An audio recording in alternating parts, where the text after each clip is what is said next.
नमस्कार, आपके साथ मैं हूँ ज्योत्सना बेदी। जान है तो जहान है। जी हाँ, आप हमेशा सेहतमंद बने रहें और बीमारियां आपके नजदीक भी न आएं। इसी तमन्ना के साथ हम हर रोज आपके लिए लेकर आते हैं आपका पसंदीदा आयुर्वेदिक हेल्थ शो संजीवनी। संजीवनी में आपकी सेहत से जुड़ी तमाम समस्याओं का निदान मिलता है और इसमें हमारा साथ देते हैं विश्व प्रसिद्ध आयुर्वेदाचार्य डॉक्टर प्रताप चौहान जी। डॉक्टर साहब, बहुत बहुत स्वागत है आपका। शुक्रिया जी। संजीवनी में हर रोज हम आपकी सेहत से जुड़ी किसी एक परेशानी की चर्चा करते हैं और आपको बताते हैं उस परेशानी से बचने का आयुर्वेदिक समाधान क्या है। संजीवनी में आज के शो में चर्चा का विषय है गर्मी के मौसम में लू लगना यानी कि हीट स्ट्रोक। तपती धूप और बढ़ते पारे ने गर्मी का रिकॉर्ड तोड़ दिया है। ऐसे मौसम में यदि कुछ सावधानियां ना बरती जाएं, तो लू लगने की आशंका काफी बढ़ जाती है और अगर समय रहते ही इसका ध्यान ना रखा जाए तो इसके गंभीर परिणाम भी हो सकते हैं, यानी कि जान भी जोखिम में पड़ सकती है।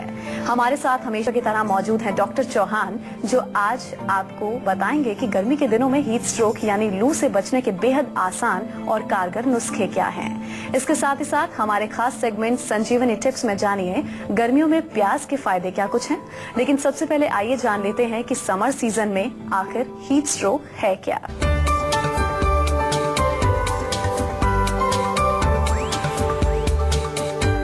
बढ़ता तापमान, तेज धूप, गर्म हवा छीन लेंगे चेहरे की चमक, कर देंगे आपको बीमार। गर्मियों में लू के असर को कैसे करें बेअसर। तपती गर्मी से इंसान बेहाल है और इसके साथ ही घर से बाहर निकले बिना काम चलने वाला भी नहीं है। तो ऐसे में डॉक्टर साहब से जानते हैं कि क्या होती है हीट स्ट्रोक की समस्या और इसके साथ ही ये भी डॉक्टर साहब हमें बताएंगे कि हीट स्ट्रोक यानी लू लगने की आखिर वजह क्या कुछ होती है। बताइए डॉक्टर साहब, बहुत अहम चीज है जो कि जानना बहुत जरूरी है। देखिए, गर्मी के मौसम में आमतौर पर यदि गर्मी ज्यादा लग जाती है या हीट आपकी बॉडी में बढ़ जाए, जिसको कि लू लगना भी कहते हैं या उसको हीट स्ट्रोक बोलते हैं। जनरली आम भाषा में इसको अगर समझें, अगर आपके शरीर में ज्यादा हीट बढ़ गई है कि गर्मी की वजह से, तो उसको हीट स्ट्रोक बोल देते हैं। वजह, सबसे बड़ी वजह तो गर्मी ही है। अगर बहुत ज्यादा गर्मी आप पड़ रही है और गर्मी में आप बाहर निकलते हैं तो आपको हीट स्ट्रोक हो सकता है। लू चल रही है, आपको लू लग जाती है, लू में आप काफी देर रहते हैं तो वो आपको इसको कहते हैं कि गर्मी लग गई। इसके अतिरिक्त अगर गर्मी के मौसम में आप बहुत ज्यादा गर्म चीजों का सेवन करते हैं, जैसे कि बहुत ज्यादा चाय पी रहे हैं, कॉफी पी रहे हैं, अल्कोहल का सेवन कर रहे हैं या तंबाकू का सेवन कर रहे हैं, या कुछ बहुत ज्यादा नॉनवेज आप खाते हैं गर्मी के सीजन में, और गर्मी का जो प्रकोप है उसके साथ साथ यदि हम गर्मी में ज्यादा एक्सरसाइज करें, फॉर एग्जांपल बहुत ज्यादा दौड़ लगा रहे हैं, एक्सरसाइज ज्यादा कर रहे हैं, कुछ किसान लोग हैं, कुछ मजदूर लोग हैं जो गर्मी में बाहर काम करते रहते हैं, बहुत तेज गर्मी पड़ती है, 45 डिग्री टेम्परेचर है, लेकिन दिन में उनको कहीं ईंटें उठानी है, कहीं खेत में काम करना है, तो वो जो एक्सपोजर है या उस मौसम के अंदर एक्सरसाइज करना, एक तरह से फिजिकल परिश्रम करना, ये भी एक इसका कारण बनता है। और इसके अतिरिक्त जो है कुछ हम ये देखें कि बहुत सारे लोग एयर कंडीशनर में रहते हैं, उसके तुरंत बाद एकदम गर्मी में चले जाएं। अगर ज्यादा से ज्यादा समय आप गर्मी ठंडक में रहते हैं, एयर कंडीशन रूम में रहते हैं और फिर एकदम बहुत ज्यादा गर्मी में चले जाएं, तो बहुत जल्दी आपको हीट स्ट्रोक आता है। तो ये लक्षण, इसके कारण मुख्य रूप से यही है देखने में जो आते हैं। इन कारणों को यदि आप थोड़ा समझ लेंगे तो आप अपने आप को हीट स्ट्रोक से बचाने में थोड़ा सा सफल हो सकते हैं। कुछ चीजें हम भी बताएंगे और क्या कर सकते हैं जिससे कि गर्मी के मौसम में आप हीट स्ट्रोक से बचे रहें। मुंबई से हमारी कॉलर अदिति जुड़ी हैं, उनसे बात करते हैं। जी अदिति, आप अपना सवाल पूछ सकती हैं डॉक्टर साहब से। हाँ जी, नमस्कार डॉक्टर साहब। जी नमस्कार। हाँ जी, मुझे हेयर फॉल की प्रॉब्लम है। तो उसके लिए कुछ उपचार किया आपने, कुछ इलाज किया? हाँ जी, वो एक किया इलाज, होम रेमेडी किए थे, घरेलू उपचार। अच्छा, घरेलू उपचार। कुछ तेल वगैरह नहीं लगाते बालों में आप? तेल तो मैं बहुत ही कम यूज करती हूँ। जी देखो, बाल जो है ना, बाल हमारे, उनको पोषण चाहिए, न्यूट्रिशन चाहिए। उनके जो जड़ हैं, बालों के जड़ों में अगर आप थोड़ा सा स्टडी करेंगे तो बालों की जड़ों में हेयर फॉलिकल्स होते हैं और हेयर फॉलिकल के अंदर जो है एक नेचुरल ऑयल वहाँ मौजूद होता है। तो जब वो ऑयल सूख जाता है तो एक तो इंटरनल कारण से भी सूखता है कि अंदर से हम पूरा पोषण नहीं ले रहे हैं। आजकल लोग जो फैट खाने से वैसे ही डरते हैं, घी वगैरह खाते नहीं है कि मोटे ना हो जाएं, खासतौर से लड़कियां। और फिर उसके बाद हम तेल भी ना लगाएं, ऊपर से एक्सटर्नल भी नहीं लगा रहे ऑयलिंग और इंटरनल भी ऑयल का प्रयोग नहीं कर रहे, तो फिर वहाँ ड्राइनेस हो जाती है और बाल आपका कमजोर हो जाता है। तो एक तो आपको ऑयलिंग रेगुलर करनी चाहिए, उससे कोई डरने की बात नहीं, कम से कम एक्सटर्नल तो लगा ही सकते हैं। हमारे यहाँ पर जीवा में हमने 2-3 प्रकार के ऑयल्स ऐसे बनाए हैं। एक हेयर टॉनिक है हमारा, भृंगराज का तेल है, आंवले का तेल है, बहुत अच्छा काम करते हैं। जड़ी बूटियों से मिश्रित करके ऑयल को हमने थोड़ा मेडिकेटेड बनाया है। तो एक तो एक्सटर्नल ऑयलिंग आपको करनी चाहिए। इसके साथ साथ खाने के लिए कुछ इंटरनल जरूर ध्यान रखना है। हरी सब्जियां खाएं, थोड़ा सलाद खाएं, फ्रूट्स खाएं। आंवला बहुत अच्छा काम करता है। आंवला जो है आप पेस्ट बना करके लगा भी सकते हैं बालों में हफ्ते में एक बार, और आंवले का चूर्ण जो है 1-1 चम्मच सुबह शाम आपको खाना भी चाहिए। तो ये थोड़ी थोड़ी चीजें आप अगर करेंगे, लेकिन अगर आप जो है कह रहे हैं कि आप ऑलरेडी घरेलू नुस्खे अपना चुके हैं लेकिन रिजल्ट नहीं मिल रहा है, तो थोड़ा सा डॉक्टर से कंसल्ट कर लीजिए। हमारे यहाँ आयुर्वेदिक डॉक्टर्स उपलब्ध हैं, क्योंकि कई और कारण भी हो सकते हैं। थायराइड की वजह से होता है, कमजोरी है, एनीमिया है, उसकी वजह से होता है, एक्सेसिव ब्लीडिंग आपको पीरियड्स में होती है, उससे भी बाल आपके जा सकते हैं। कोई और अन्य बीमारी हो, वो भी एक हेयर लॉस का कारण बन सकता है। तो हमें अल्टीमेटली ये देखना जरूरी होता है कि क्या रूट कॉज है उसका, और उसके अनुसार फिर चिकित्सा उसकी करनी पड़ती है। होपफुली अगर आप अभी जो है उम्र में बहुत ज्यादा नहीं है, 50-55 से कम उम्र है अभी आपकी, तो काफी कुछ किया जा सकता है। अबाउट 60 जब हम चले जाते हैं तो थोड़ा एक या 50-55 के ऊपर जब जाते हैं तो बालों में थोड़ी कमी आती है, वॉल्यूम में स्पेशली थोड़ी कमी आती है ड्यू टू द एज।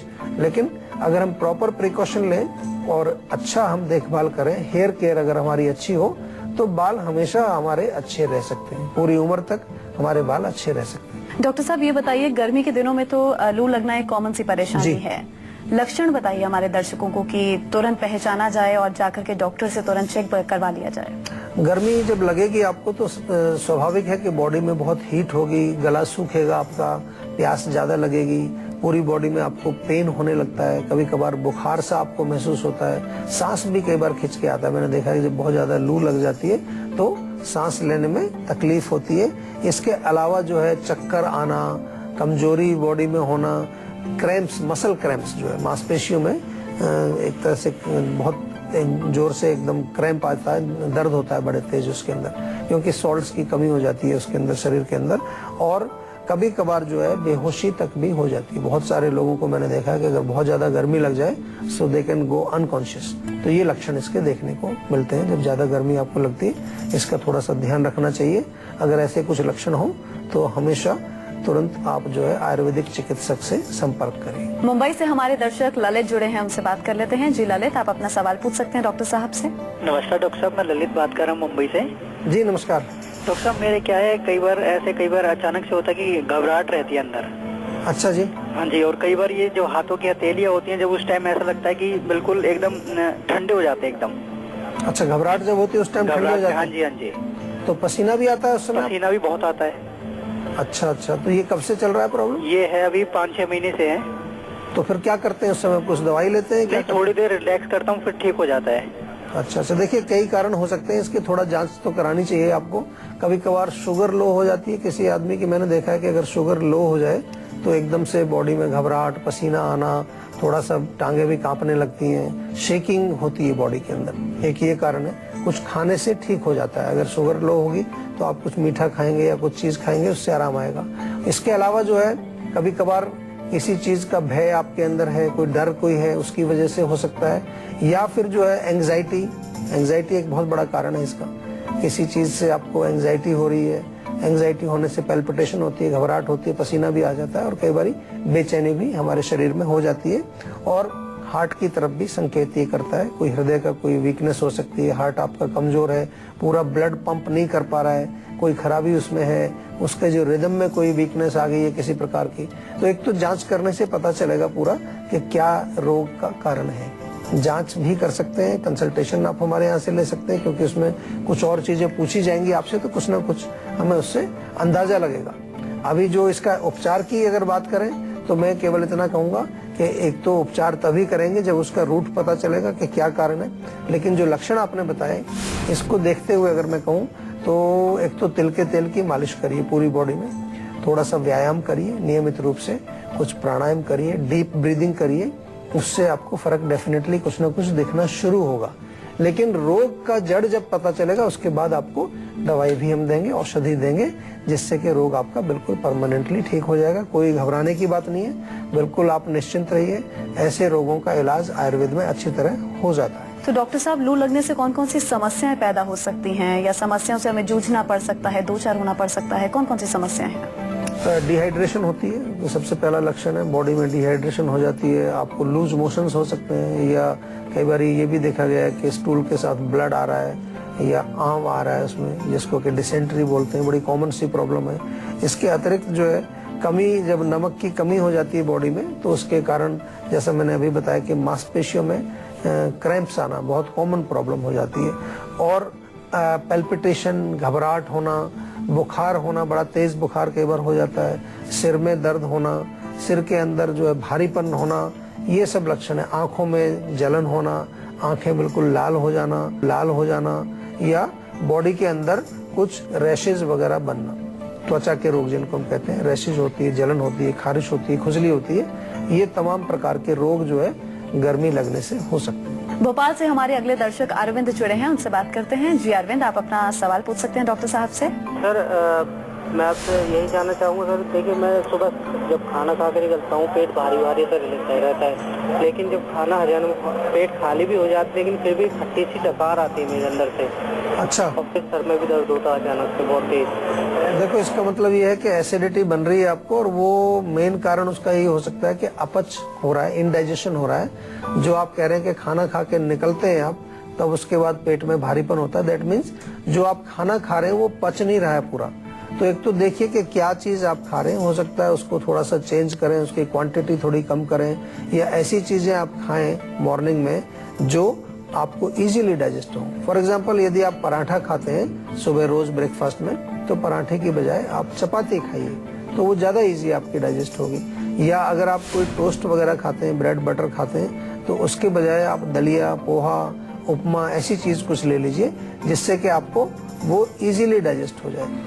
तो अगर डाइजेशन अच्छा रहेगा तो डेफिनेटली आपको फिर ये एसिडिटी नहीं बनेगी। जब खाना वहाँ पड़ा रहता है, पूरा पचता नहीं है, तो फर्मेंटेशन चालू हो जाती है उसमें, और वो फर्मेंटेशन होकर के फिर खट्टी डकारें आनी शुरू होती हैं। तो एक तो अपने खाने पर जरूर ध्यान दीजिए। दूसरा जो है, कुछ डाइजेस्टिव आपको लेना चाहिए साथ में। बहुत सिंपल सी चीजें घर में मिलती हैं। सौंफ ले लीजिए आप, सौंफ 1 चम्मच चबा लीजिए, या सौंफ, जीरा और पुदीना, तीनों को बराबर बराबर मिला करके एक चूर्ण बना लीजिए उसका। वो थोड़ा सा खाने के बाद आप खा लीजिए, पानी के साथ ले लीजिए, उससे बहुत फर्क पड़ जाएगा। डाइजेस्टिव चूर्ण कई तरह के मिलते हैं, वो आप ले सकते हैं। तो पाचन को हमें अल्टीमेटली ध्यान देना है, और पाचन पर ही हमें थोड़ा सा फोकस करना है। अगर हमारा खाना जो खाया हुआ है वो पच जाएगा पूरा, तो फिर आपको डकार नहीं आएंगे, खट्टी डकारें भी नहीं आएंगे, भारीपन भी नहीं होगा। लेकिन फिर भी अगर कोई समस्या आपकी ऐसी है कि आपने ये सब चीजें ट्राई भी कर ली हैं, या ट्राई करने के 3-4 हफ्ते बाद फिर भी आपकी प्रॉब्लम अगर सॉल्व नहीं होती है, तो दैट मीन्स बीमारी जो है आपकी थोड़ी पुरानी हो गई है, थोड़ी सी गंभीर हो गई है, और उसके लिए आयुर्वेदिक चिकित्सा आपको करनी चाहिए। और आयुर्वेदिक चिकित्सा से ऐसे रोग बहुत अच्छी तरह से ठीक हो जाते हैं। पेट के जितने रोग हैं, पेट की कोई समस्या हो, आंख बंद करके आयुर्वेद में ही आइए, कहीं मत जाइए, आपको तुरंत लाभ मिलता है। तो उसके लिए आयुर्वेदिक चिकित्सक आपको मिलेंगे, आपके शहर में भी हो सकते हैं। हमारे क्लिनिक्स हैं जीवा के जगह जगह पर, हमारे जो डॉक्टर्स आपको फोन के माध्यम से भी उपलब्ध हैं, उस पर जरूर आप उनसे संपर्क करके अपने रोग के बारे में पूरी बातचीत करिए, और उसके अनुसार जो भी उपचार आपको बताया जाए उसको बिल्कुल सीरियसली आपको फॉलो करना है। तो अभी तक आपने जाना लू लगने से होने वाली परेशानियों के बारे में। अब बारी है आज की संजीवनी में, जिसमें डॉक्टर साहब से जानेंगे कि लू के असर को बेअसर करने को लेकर आज की संजीवनी क्या है। बताइए डॉक्टर साहब, क्या है आज के संजीवनी? देखिए, सबसे पहले तो अगर लू आपको लगी है तो बॉडी को कूल करने वाली चीजें आपको लेनी है। सत्तू बहुत अच्छा काम करता है, जौ का सत्तू आप बना करके पिए, आम का पन्ना आप पी सकते हैं, कोई शरबत, गुलाब का, खस का, चंदन का शरबत अगर है वो पीजिए। पानी तो पीना ही है, लेकिन पानी के साथ अगर ये इस तरह की चीजें आप लें जो मैं बता रहा हूँ, तो इसका जल्दी रिजल्ट मिलता है। इसके अलावा ज्यादा लू लगी तो आपने सुना होगा कि प्याज का प्रयोग भी लोग करते हैं। प्याज का रस निकाल करके थोड़ा जौ का आटा मिलाइए उसमें, और उसका लेप करते हैं शरीर के ऊपर। तो उससे बहुत जल्दी रिलीफ मिलता है। और इसके अतिरिक्त जो है बहुत इम्पोर्टेंट ये है कि जो सीजनल चीजें मिलती है, जैसे बेल का शरबत है, बेल का शरबत बहुत अच्छा काम करता है, वो आप जो पी सकते हैं, पेट भी ठंडा रहेगा, शरीर भी ठंडा रहता है। तो ये सब आपको करना चाहिए। डॉक्टर साहब, गर्मी के दिनों में हमें किन किन बातों की सावधानी बरतनी चाहिए ताकि हम लोग स्वस्थ रहें? गर्मी में जब आप बाहर निकलते हैं तो उसका विशेष ध्यान रखना चाहिए आपको। अगर बहुत ज्यादा गर्मी में आपको बाहर रहना पड़ता है तो आप कपड़े जो है ऐसे पहने कि बहुत डार्क कलर्स के ना हो, टाइट फिटिंग ना पहने, लूज कपड़े कॉटन के, व्हाइट कलर ज्यादा पहनने से उसका गर्मी का रिफ्लेक्शन होता है। और इसके अतिरिक्त जो है, अगर आपको बाहर जाना है, छाता आप ले जा सकते हैं, आप थोड़ा आंखों पर भी चश्मा लगाएं जिससे कि ठंडक बॉडी में रहे। और पानी जरूर पीते रहिए, रेगुलर पानी पीते रहिए, पानी की बोतल अपने पास रखिए और चाय, कॉफी और गर्म करने वाली चीजें मत लीजिए बिल्कुल। तो अगर आप भी हेल्थ से जुड़ी अपनी समस्याओं का समाधान चाहते हैं तो आप इस नंबर पर कॉल कर 0129404040 पर अपना नंबर रजिस्टर करवा सकते हैं। उसके बाद डॉक्टर चौहान के पैनल के डॉक्टर आपको खुद फोन कर आपकी सेहत से जुड़ी हुई समस्याओं का समाधान देंगे। यहाँ वक्त हो गया एक छोटे से ब्रेक का। ब्रेक के बाद बारी है संजीवनी टिप्स की, जिसमें जानेंगे गर्मियों में प्याज के फायदे के बारे में। इसलिए आप कहीं मत जाइए और बने रहिए हमारे साथ, देखते रहिए मनपसंद हेल्थ शो संजीवनी, ताकि स्वस्थ रहें आप। बात संजीवनी में आप सभी का फिर से स्वागत है। आइए अब संजीवनी टिप्स में डॉक्टर साहब से जानते हैं गर्मियों में प्याज के फायदे के बारे में कि आखिर प्याज के फायदे क्या कुछ होते हैं। बताइए डॉक्टर साहब। देखिए, गर्मी में आपने सुना होगा, लोग कहते हैं कि प्याज अगर आप अपने बगल में दबा के रखें तो लू नहीं लगेगी। ऐसा एक कहावत आपने शायद सुनी होगी। डेफिनेटली काम करती है, आप ट्राई कर सकते हैं। अगर खास तौर से जो लोग खेतों में काम करते हैं या जो मजदूरी का काम करते हैं, उनको अगर लू से बचना है तो ये बड़ा अच्छा प्रयोग है। इसके अलावा प्याज का आप सेवन कर सकते हैं सलाद के रूप में, वो भी अच्छा काम करती है। प्याज का थोड़ा रस निकाल लीजिए 1 चम्मच, उसमें 1 चम्मच ताज़ा धनिये के पत्ते पीस करके मिला लीजिए, उसका रस निकाल के आप ले लीजिए, उससे भी आपको गर्मी नहीं लगेगी ज़्यादा। या प्याज उबाल करके थोड़ा सा भुना हुआ जीरा उसमें मिलाइए, 1 चम्मच मिश्री मिलाइए और पेस्ट बना लीजिए उसका। तो एक तरह से वो आपका जो एक सॉलिड बन जाएगा पेस्ट, उसको आप पानी के साथ ले लीजिए, ऐसे ही खा लीजिए। वो भी आपको जो है गर्मी से बचाव करता है। और इसके अतिरिक्त जो है प्याज का जो रस निकाल करके, कई लोग कहते हैं प्याज का रस निकाल के थोड़ा कान के पीछे लगा लें, थोड़ा सा चेस्ट पर लगा लें, जैसे लोग इत्र लगाते हैं परफ्यूम पर। इसकी स्मेल तो बहुत ज्यादा तीखी होती है, पर गर्मी से डेफिनेटली आपको बचाती है। बहुत बहुत शुक्रिया डॉक्टर साहब आपका इस खास जानकारी के लिए। थैंक यू जी। तो आशा करते हैं डॉक्टर साहब ने आपको जो नुस्खे बताए हैं उन्हें अपनाने से आप हमेशा सेहतमंद रहेंगे। संजीवनी प्रोग्राम के जरिए हम आपको हमेशा फिट और हेल्दी रखने की कोशिश में रहते हैं। आपको बता दें कि आप हमारे नंबर 0129404040 पर फोन कर सकते हैं और अपनी कॉल रजिस्टर करवा सकते हैं। आप हमें ईमेल भी कर सकते हैं। हमारा ईमेल आईडी है info@jiva.com। आप फेसबुक के जरिए भी हमसे जुड़ सकते हैं। हमारी फेसबुक आईडी है www.facebook.com/jiva ayurveda। तो इसी उम्मीद के साथ कि आप हमेशा खुश रहें, हेल्दी रहें, फिट रहें, अगले एपिसोड में आपसे फिर मुलाकात होगी। मुझे दीजिए इजाजत। नमस्कार।